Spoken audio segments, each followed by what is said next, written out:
మోకాళ్లలో గుజ్జును పెంచి నొప్పిని తగ్గించి సర్జరీని దూరం చేసే ఫ్రీడమ్ వాక్.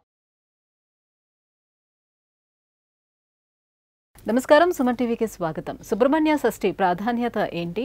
సుబ్రహ్మణ్య స్వామిని ఆరాధించడం వల్ల ఎటువంటి దోషాలు తొలగిపోతాయి? ఆ స్వామివారిని ఎలా ఆరాధన చేయాలనే అంశాన్ని తెలియజేసేందుకు మనతో పాటు ఉన్నారు ప్రముఖ ఆధ్యాత్మికవేత్త, జ్యోతిష్య పండితులు బ్రహ్మశ్రీ సుభాష్ శర్మ గారు. గురుగారు నమస్కారం. శ్రీమాత్రే. గురుగారు, ఈ మార్గశిర మాసం షష్ఠి, శుద్ధ షష్ఠి రోజున సుబ్రహ్మణ్య షష్ఠి వస్తుంది. సుబ్రహ్మణ్య స్వామిని ఈ రకంగా మనం ఆరాధన చేసుకోవాలి. ఆ స్వామివారిని ఆరాధన చేయడం వల్ల ఎలాంటి దోషాలను మనం తొలగించుకునే అవకాశం ఉంటుంది? తప్పకుండా తెలియజేస్తున్నాము. ముందుగా ప్రేక్షకులందరికీ శ్రీమాత్రే నమః, శ్రీ గురుభ్యో నమః. నమో దేవ్యై మహాదేవ్యై శివాయై సతతం నమః. నమ ప్రకృత్యై భద్రాయై నిహతాం ప్రణతాస్మిత. సుబ్రహ్మణ్య షష్ఠి, దీనిని స్కంద షష్ఠి అని కూడా పిలుస్తూ ఉంటారు. అయితే ఇక్కడ షణ్ముఖుడు అనేటటువంటి పేరుతో కూడా పిలుస్తుంటారు. అంటే 6 ముఖములు కలిగినటువంటి వాడు సుబ్రహ్మణ్య స్వామి. సుబ్రహ్మణ్య స్వామిని ఒక్కసారి తలుచుకుంటే అతని శరీరం మీద ఉన్నటువంటి ఆభరణాలన్నీ కూడా సర్పముతో కూడుకున్నటువంటి ఆభరణాలు ఉంటాయి. అంటే ఈ సర్పాలకు అధిదేవత కూడా సుబ్రహ్మణ్య స్వామిని కూడా పూజిస్తూ ఉంటారు. అంటే నాగదోషం ఉన్నటువంటి వారు, ఎన్నో రకాలైనటువంటి అవాంతరాలు ఉన్నటువంటి వారు ముఖ్యంగా ఆరాధించేటటువంటి వాడు సుబ్రహ్మణ్య స్వామిని ఎక్కువగా ఆరాధిస్తూ ఉంటారు. అయితే జీవితంలో ఎప్పుడైనా ఒకటి గుర్తుపెట్టుకోండి, జీవితంలో నాగదోషం ఉంది, లేదా జీవితంలో వివాహం కావట్లేదు, జీవితంలో సంతానం కావట్లేదు, జీవితంలో అభివృద్ధి రావట్లేదు, డెవలప్మెంట్ కావట్లేదు అని అనుకుంటే గనక సుబ్రహ్మణ్య స్వామిని ఆరాధించడం ద్వారా వ్యతిరేకతలన్నీ కూడా తొలగిపోయే అవకాశము చాలా మట్టుకు మనిషి జీవితంలో ఏర్పడుతుంది.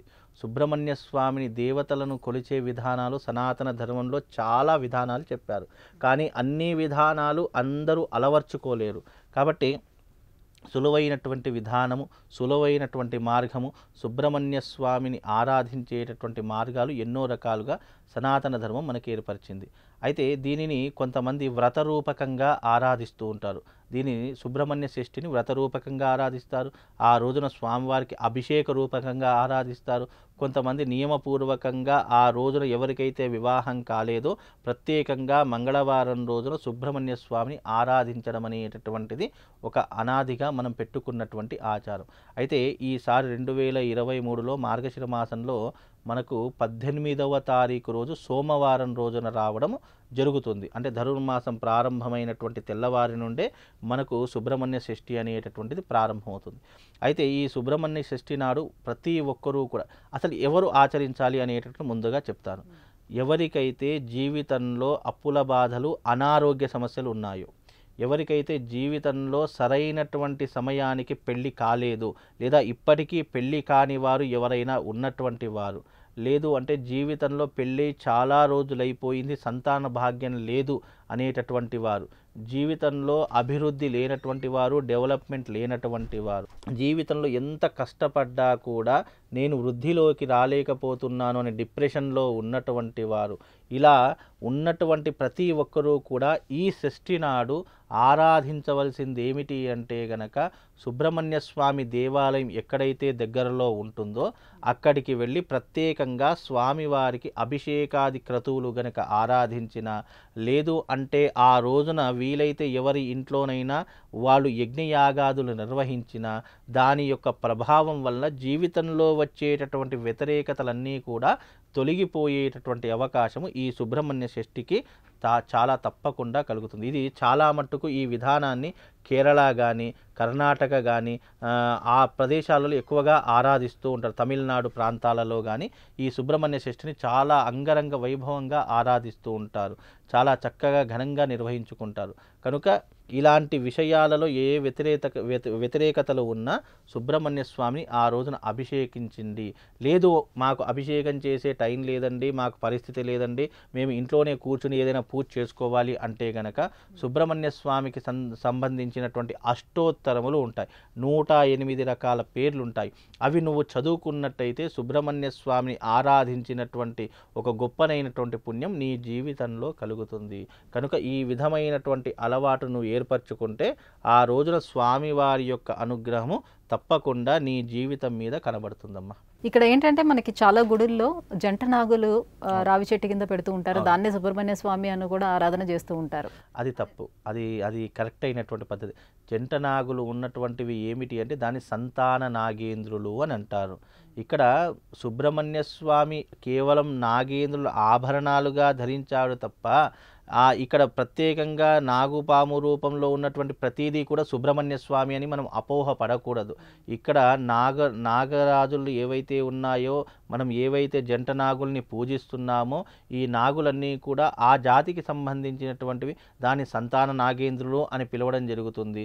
అలాగే వివాహ నాగేంద్రులు అని కొన్ని నాగేంద్రులను పిలవడం. అంటే సర్పదోషాలు ఉండేవాళ్ళు, సంతానం లేని వాళ్ళు, ఇలాంటి వాళ్ళందరూ వారు ఈ జంట నాగుల్ని ప్రతిష్ఠిస్తారమ్మా.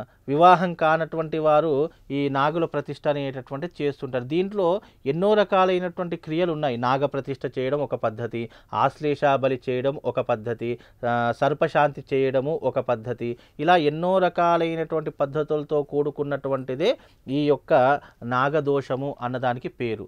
దీనిని ఎన్ని రకాలుగా చేసినా చిట్ట చివరకు ఇవన్నీ కూడా ఎవరి దగ్గర చెందుతాయంటే మళ్ళీ సుబ్రహ్మణ్య స్వామికి చెందుతాయి. అందుకే కుక్కీలో ఇప్పటికీ కూడా ఎన్నో రకాలైనటువంటి క్రియలు, ఎన్నో రకాలైనటువంటి ఆచరణలు ఆచరిస్తారు.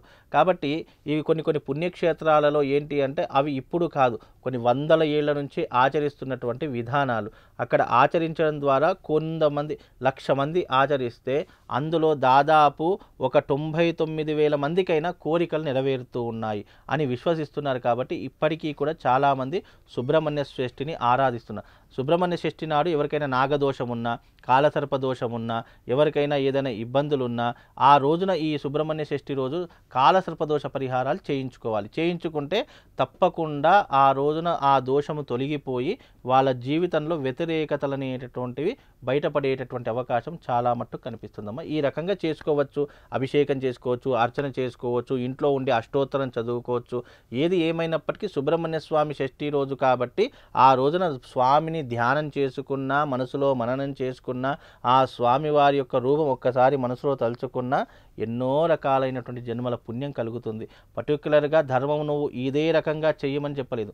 నీ శక్తి ఏంటి, నీ పరిస్థితి ఏంటి, నీ విధానం ఏంటి, దాన్ని బట్టి నువ్వు భగవంతుని అర్చన చేసుకో అని చెప్పినటువంటి విధానమే మన సనాతన ధర్మం అమ్మ. సుబ్రహ్మణ్య షష్ఠి వైశిష్ట్యం ఏమిటి, స్వామివారిని ఏ రకంగా ఆరాధన చేయాలనే విషయాలు తెలియజేసినందుకు ధన్యవాదాలు గురుగారు. శ్రీమాత.